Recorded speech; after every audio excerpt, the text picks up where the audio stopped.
All right. Thank you so much for joining the session. Today, we're going to be talking about career switching into tech. And before we begin, quick introduction for myself. So, hi, everyone. My name is Natalie. I'm a current program manager for the Adobe Digital Academy. It is a two-part program that involves scholarship tuition and an apprenticeship program. But I'm also a former Hack the Hood and TechSF alum. I'll talk a little bit about that in my journey.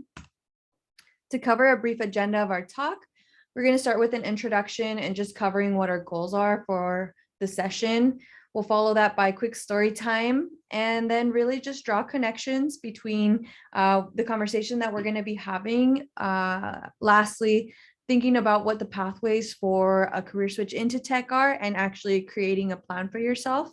And then we'll finish off with just kind of a debrief on the representation and actual natives that are in tech. So to give you a bit more background about me, my area of interest spans between creativity, education, and innovation. Where I'm based, actually, I'm currently in occupied and unceded Ohlone territory in Yelamu, which is also known as San Francisco, California.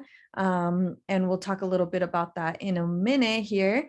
As I mentioned, former Hack the Hood alum, participate in programs through TechSF, also Bay Area Video Coalition, and different programming, including through the Caper Center, Impact Hub, and then a couple hackathons as well, including one that was hosted at Netflix a couple years back by some really good colleagues of mine. So we're in the spaces, we're out here. Again, I'll put a quick plug for the Digital Academy Scholarship Program. The apps are actually open till the 12th. So I'll include a link tree later down in the presentation that you can check that out. But I just want to mention it here for anybody that might find that as an opportunity for yourself. And then some of my interests are, it's pretty diverse, but it ranges anywhere from art, dance, cultural based media practices and photography, digital storytelling, videography, herbalism, and yeah, that kind of comes through in my work as well. So to move along, I also want to mention that I'm a current Natives in Tech member, a contributor, and I'm also a board member. So I serve on the board for NIT. And I wanted to show just a quick screenshot of the landing page for Natives in Tech. So make sure that you go through and check that out. Also, I want to plug the YouTube channel that actually has access to the recordings for the different meetups that have happened over the last couple of months, in addition to recorded sessions from previous NIT conference speakers. And I'll also add, there's one that I shared on non-traditional pathways into tech. And then the other one was on Indigenous perspectives and innovation. But you can go and check those out on your own time. I want to let you know that they're there, they exist. So take advantage of the great information in those resources. All right, so what are we here to talk about? So we're here to talk about natives in tech and the intersections of that and creativity.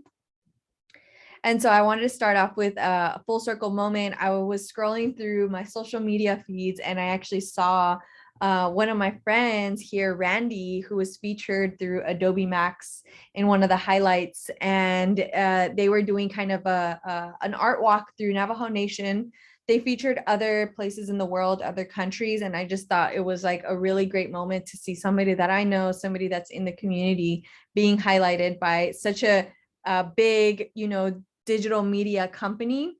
It's very validating to see that. And it actually drew more connections for myself on like, wow, I know this person on an individual level. And now the rest of the world gets to get a glimpse into the worlds and the perspectives here. So if you get a chance, they actually uploaded most of the sessions through Adobe Max. So you can find it through their website, Adobe Max, and highly recommend checking that out.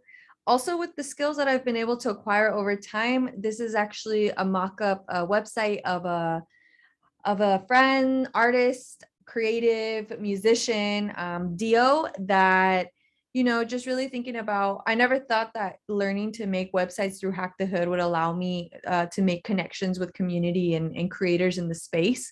And so it was really great to combine those technological skills with supporting and facilitating artists, culture creators, culture bearers to continue the work that they're doing, and seeing how I could support them and then simultaneously be supported by them.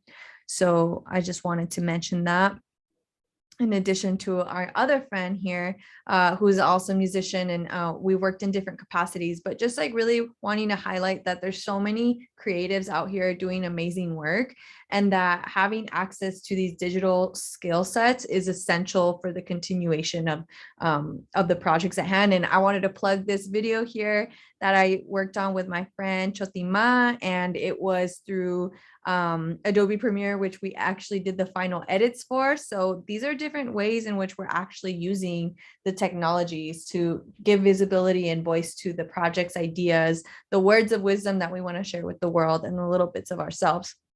I went over to the slide. So for our goals of the conversation, what are we trying to do here? Why are we here? What is the main goal? When we think about this, ideally, we want folks to be here ready to learn about switching careers. We want you to gain insight on the process itself, because sometimes it can be really in the abstract. So we want to just give you concrete examples and how you can see yourself as a part of that. And overall, I think that it's different when somebody tells you to do something, but when you're inspired to do it, or you pick up on a story that pushes you and propels you into that creative mode for yourself, that's essentially the best case scenario. We just really are hoping to inspire everyone to see these opportunities as pathways for your own life that you can actually work towards and obtain, and make it seem like it's not so out of reach. So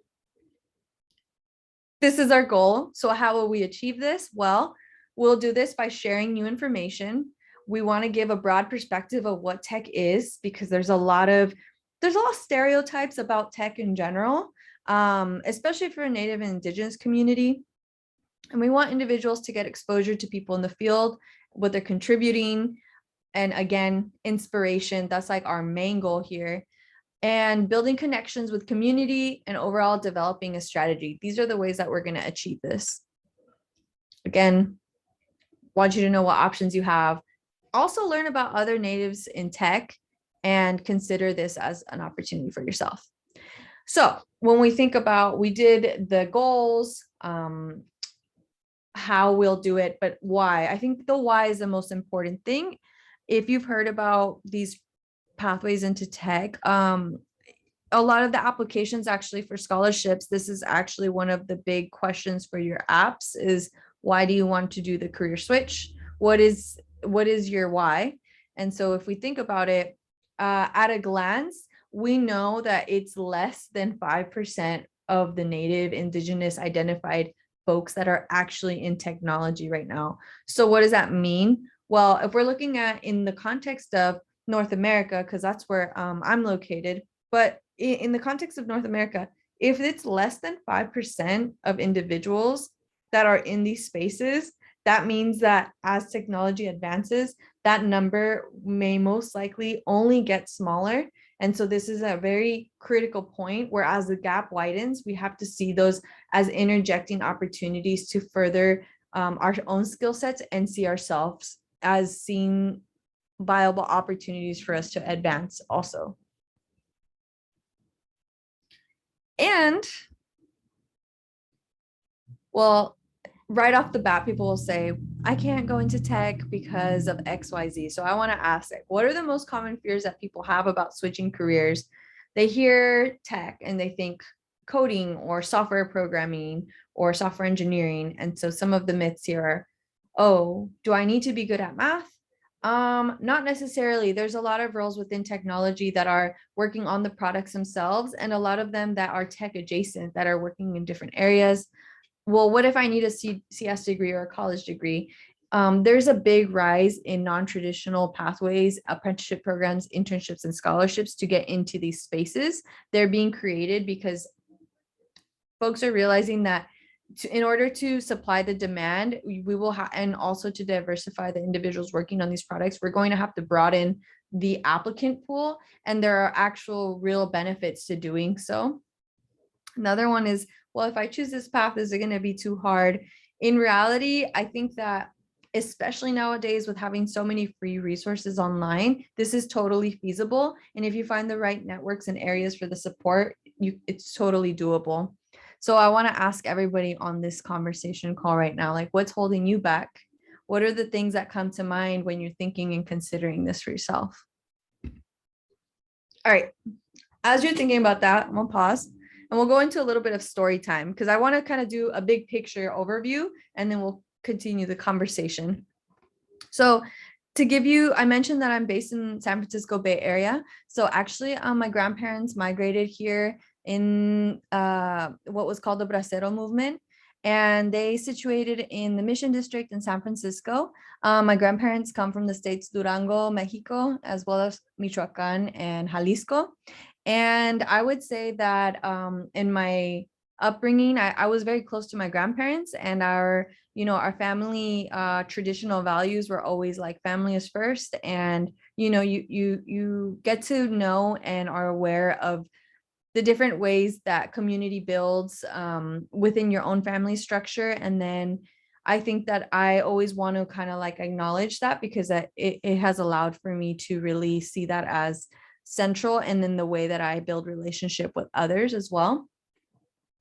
And so during this time living in the Bay, you don't meet too many folks nowadays that are in the Bay Area and that have, been in the space for a certain amount of time. But overarching theme here is the idea of a lot of movement due to displacement. The affordability of the area is very challenging for especially working class families, and even more so with the big influx of big tech companies over the decades. So I want to also acknowledge that.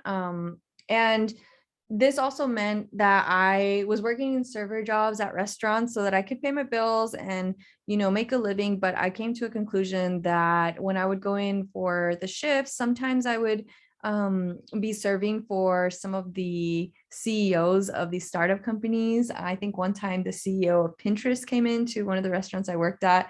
And it just was interesting to, approach the tables and kind of at some points hear some of the conversations that were happening of these developers and these deals being made. And I just thought it was so interesting that we were all in the same city, but on such different levels of, just like what we were working on. And so that was kind of a big motivator for me at the time. I was really considering like this space is going to increasingly be in demand. And so what do I need to do to be able to pivot and see myself as somebody that can, one, stay in the area, and two, see what opportunities within this big change there are for myself.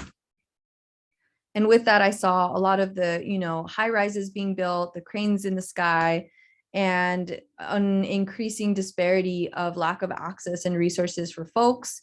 Homelessness went up over the years. It's still something that we continue to see.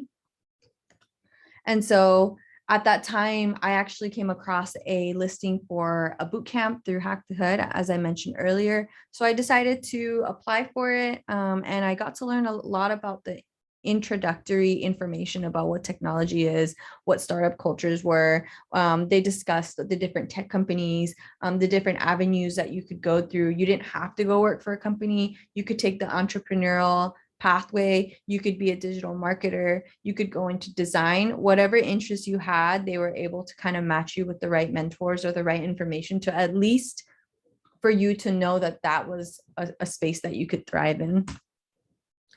And so eventually I actually learned about the Digital Academy Scholarship that I mentioned earlier and applied. So I went to General Assembly for 3 months in San Francisco and downtown.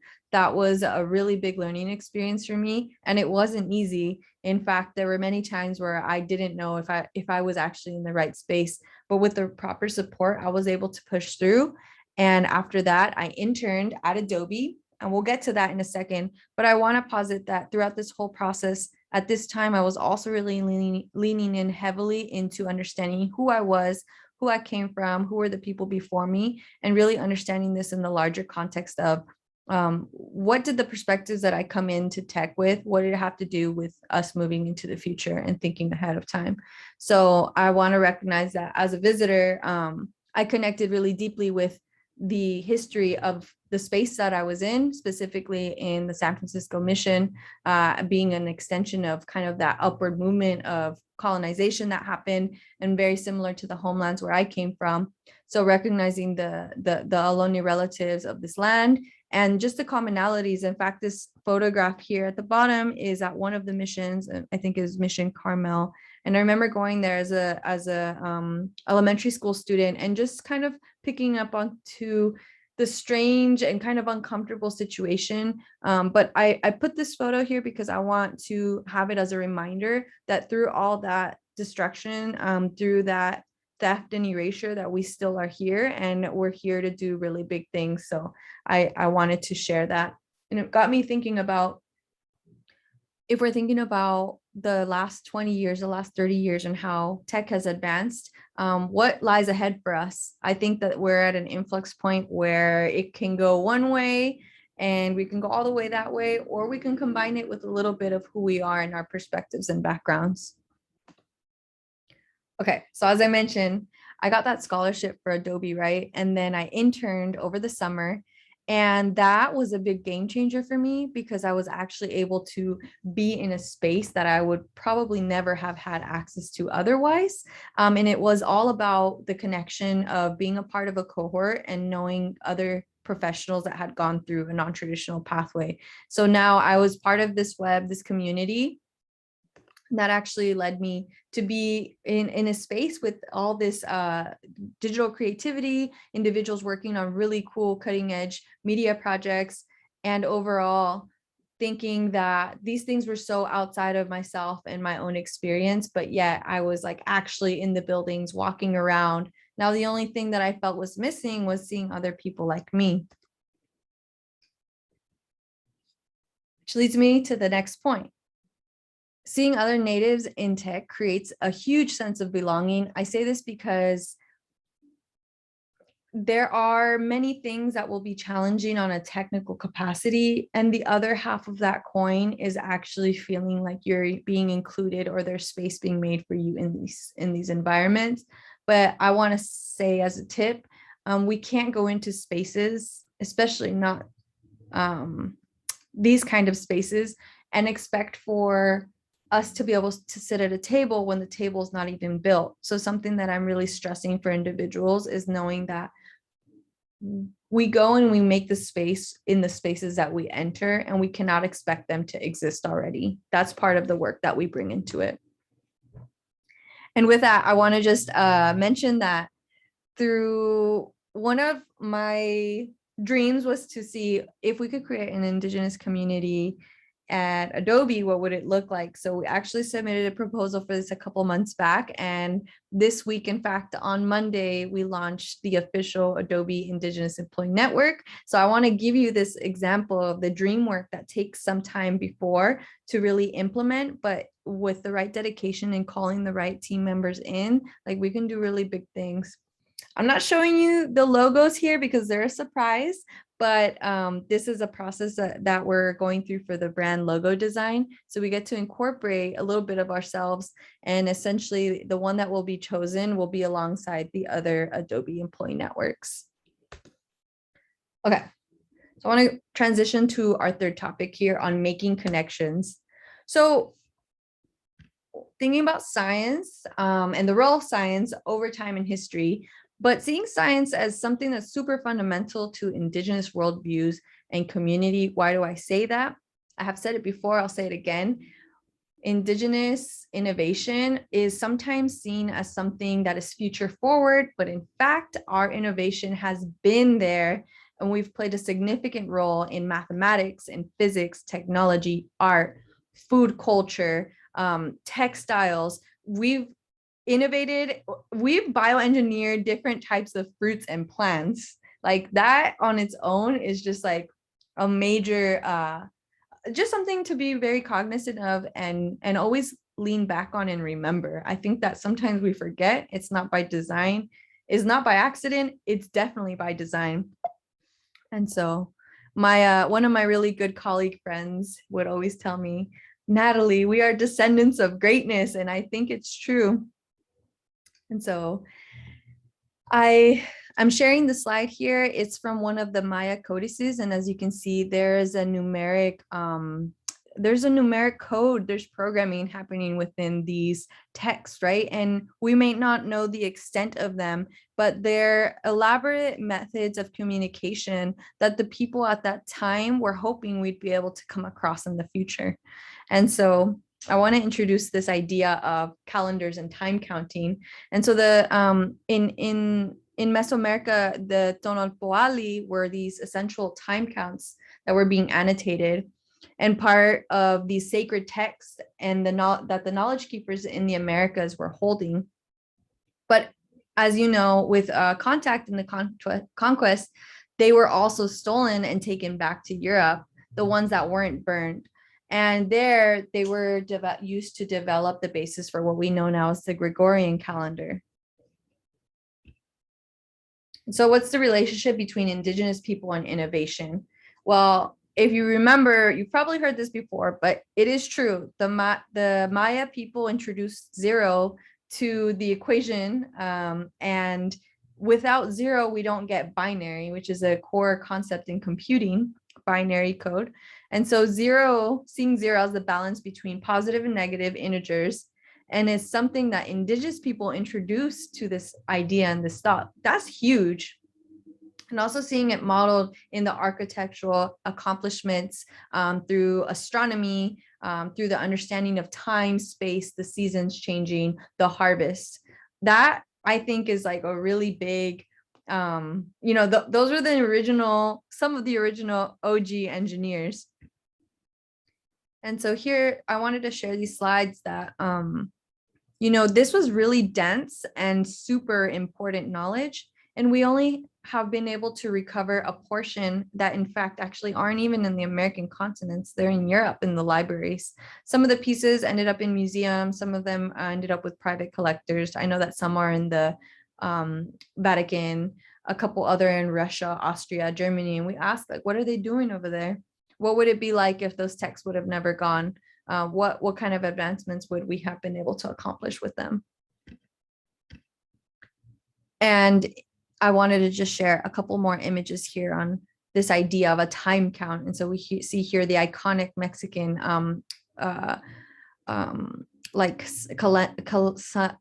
calendric sun of the time count, that at which point it had incorporated the Maya and Toltec and Olmec understandings of the way that time moved.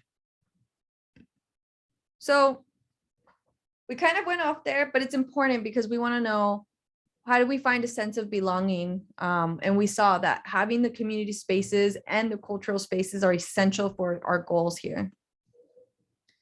And so here I'll shamelessly share this image of actually being able to visit this the sundial, right, in person, and it's massive. And I thought, wow. In fact, I learned that I believe it was in the 70s that this huge glyph was actually found as they were excavating the subterranean channels underneath Mexico City, which was also a big lake with interconnected floating garden beds called chinampas that actually had the staple diet foods of corn, beans, and squash. And there were so many people in the center area. So you really have to think about what's our legacy and the capacity to create on that massive scale. Okay, next point. We're going into representation, why it matters, and natives in tech. So as I mentioned, again, we have a small percentage of folks, but we are out here nonetheless. The numbers are pretty low, but we can work with that. We can work towards increasing that. And I found that over time, when we're thinking about the way we solve complex problems is actually what brings us together with that teamwork dynamic. And that also gives us a sense of belonging. So what are the reasons why our numbers are so low? At a glance, the digital literacy / digital divide is one of the reasons why a lot of Native Indigenous tech professionals are so few, is because from the get-go, those pathways are already being affected through access. In addition to education, so we have populations that don't even have access to modernized infrastructure, which includes the necessary things to participate in 21st century tech landscape, smartphone devices, viable computer laptops, Wi-Fi hotspots. Like in some areas, not just in the United States, but in the Americas and in the rest of the world, indigenous populations are the last to have viable access to these resources. Again, that's also due to the underfunding of and resources in these communities. It's related to the socioeconomics. So who are the individuals that actually get to make it to college or have college preparedness to apply? Thinking about the accessibility in that and housing.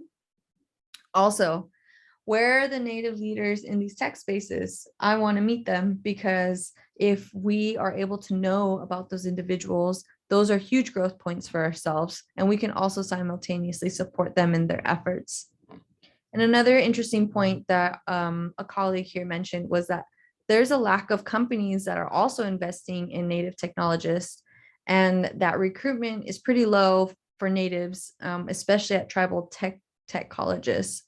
We also want to mention that inclusion doesn't just go on a company-wide level. It also has to do with whether you feel welcome on the teams that you're being recruited to be on. So it's one thing to make it to the team, but will the team's culture be suited for you to be retained as talent there as well? Is another big question.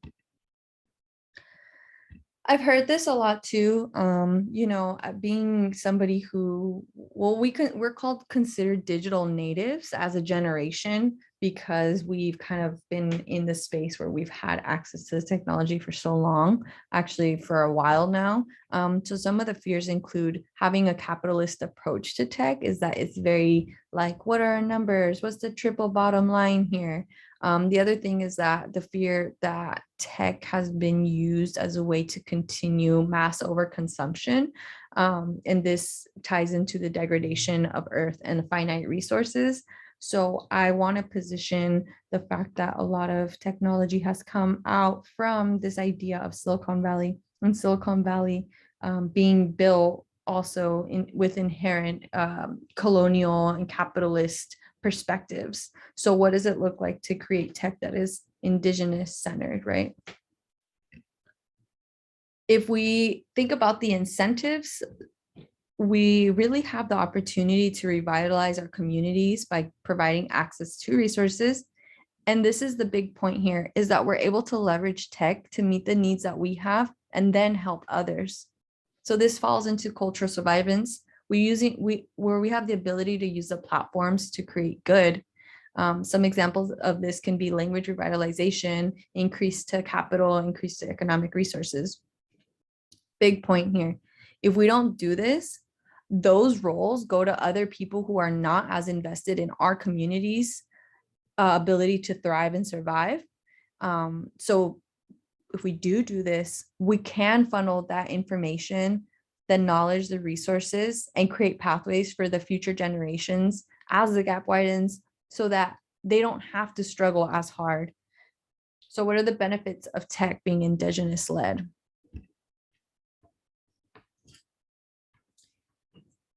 And I think on a big overview is like, what are the challenges that we have to overcome, right? So we'll have to be adaptable and lean on each other, especially those that are already in the space. We have to develop a plan and do our research, not give up in the process, be curious, so be willing to have a growth mindset to always wanting to learn.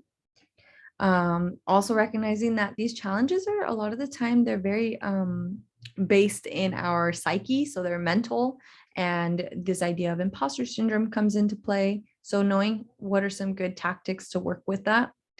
And honestly, at the end of the day, we just need to do what we know how to do best, which is to be innovative, be innovative natives. All right. So thinking about pathways and creating a plan. What are the pathways into tech? You don't have to be an engineer, but at a high overview, there are founders, people that start their own companies, they gain the skills, they start their own projects, they build their own companies. Those are the founders. The technologists, these can be the individuals that are in the job board rooms, finding solutions to problems, developing code and programming, the designers, everybody that's within the capacity of that. And then the startups, they're also kind of in tandem with the founders, but startup culture is a very, it's like a long-term investment, and startups are known to develop and scale really quickly and crash and burn. So the startup culture is also kind of going into the risk and the gamble. However, I have learned and heard that folks that do go this avenue the teams will be scrappy to start off, but they learn, individuals that go this route learn a lot along the way, and that can actually increase their skill set in the long term so that they're able to navigate and pivot into many different career directions. And then the other big avenue here is for tech companies. So, and I'm actually gonna pause the recording really quick.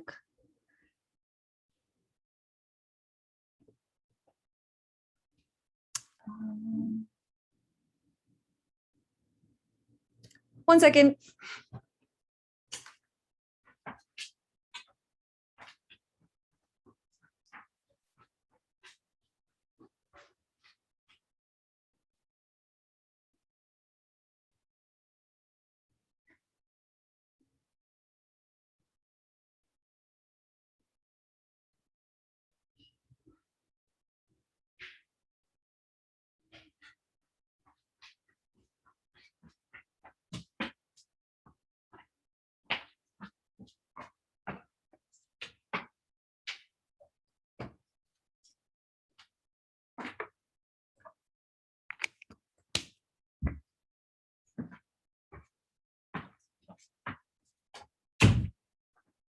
Intermission. All right, y'all, we're back. I hope that you took the little moment to take a breather.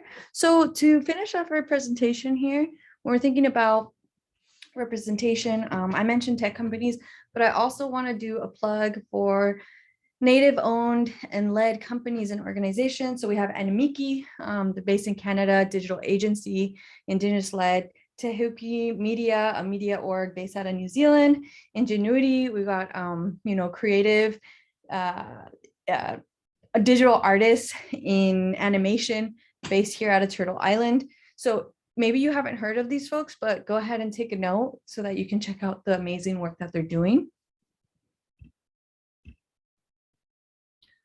I mentioned this idea also of taking the learning into our own hands. So I want to also kind of mention that boot camps are a viable route for people that want to do the pathway career switch. Some of them here mentioned Coding Dojo, General Assembly, Hack Reactor, Holberton, Hackbright Academy, the Flatiron School, New Camp, which actually has a partnership with Natives in Tech. So if you're interested, please look for that online. And then, as I mentioned, also the big tech companies, we'll just list them because some of these actually offer scholarship opportunities for you. Among them, LinkedIn, Airbnb, Slack, Microsoft, Facebook, Google, and Adobe. But there are many more. I know that Pinterest, Pandora, Twilio, they all are part of a network of apprenticeships that offer the non-traditional career switcher pathway into different roles, ranging from software engineering, product management, user experience design, data science, and more.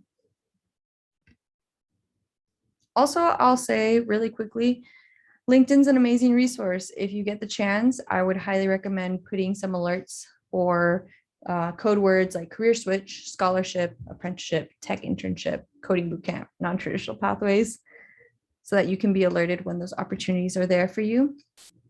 And these are some examples of the landing pages when those programs go live. So create a calendar. If you know that apps are open, set up some time for yourself to say, from this time to this time, I'll do my application, I'll do some practice interview runs. And we can also apply the test and and do iterations of that. When we don't get the answer we want from them, we can repurpose some of that we've already created to apply to other programs too. And again, these are some examples of LinkedIn and how you'll be able to find these opportunities. Okay. So thinking about why you should also consider this path is that there's a huge increase in demand, so much so that there are more tech roles to be filled than there are individuals with the proper skills to fill those roles. So right now is the best time. That's why there's a lot of scholarship options. Also, if you do achieve this, you have access to higher paying opportunities, including meeting more people like you. So through employee network supports, and ultimately you get to have the accessibility to be a builder of innovation. Any idea that you have, you can build it. And I really like that aspect of innovation.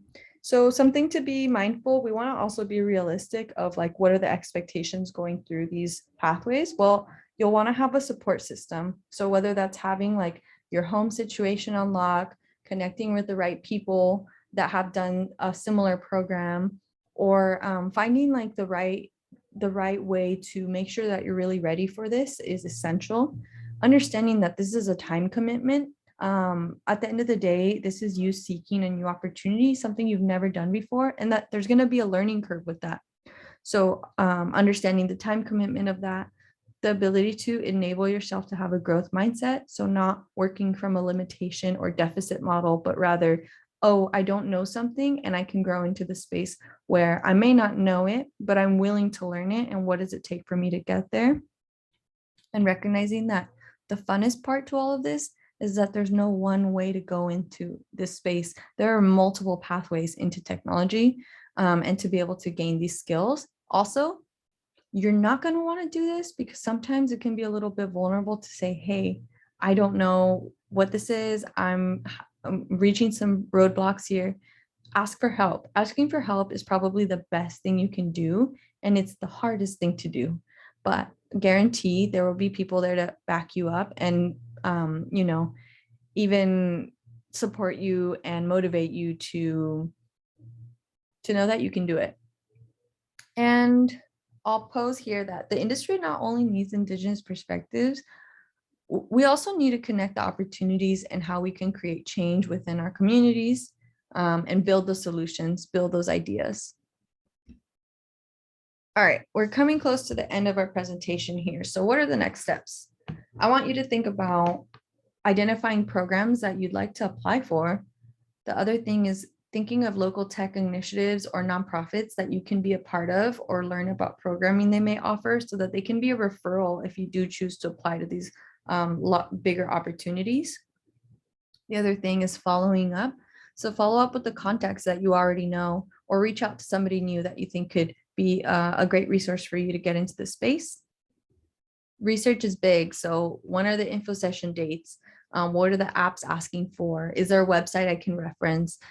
Is there an alumni network that I can possibly reach out to some individuals through? What about interviews? What am I going to need to have ready for that?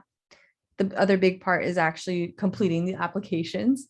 And then again, the iteration of getting acceptances or getting rejections is part of the process. Don't give up. And create as many opportunities for yourself. Additionally, as I mentioned, take interviews for roles that people may reach out for you for. You might not know exactly if it's the right fit, but interviewing actually positions you to get the practice that you need, so that when that role that you really are aiming for comes along, you can really ace that interview and create that opportunity for yourself. Lastly, I want to say this. At the end of the day, your skill set is great. It's amazing. We need it. We need you to have those skills. However, it's not about only what you know. It's a plus, but who you know and who knows that you know what you know is ultimately the defining factor of that next step opportunity for you. And I will end with a quote here that says, "I'm from the future, where they know about everything we had to do to hold it down." I like this because we are the architects and that's the direction that we're moving in. So the more that we can share these ideas and band together in solidarity, I think the more amazing things that we can create. So I just want to thank you for your time. I know this was a quick run through and I'm really hoping that you'll stay in touch. If you have any questions or you want to talk opportunities, please hit me up. My email is natalie@nativesintech.org. And I'm really thankful for NIT for allowing me the space to connect with you all. And I hope that you enjoy the rest of the conference.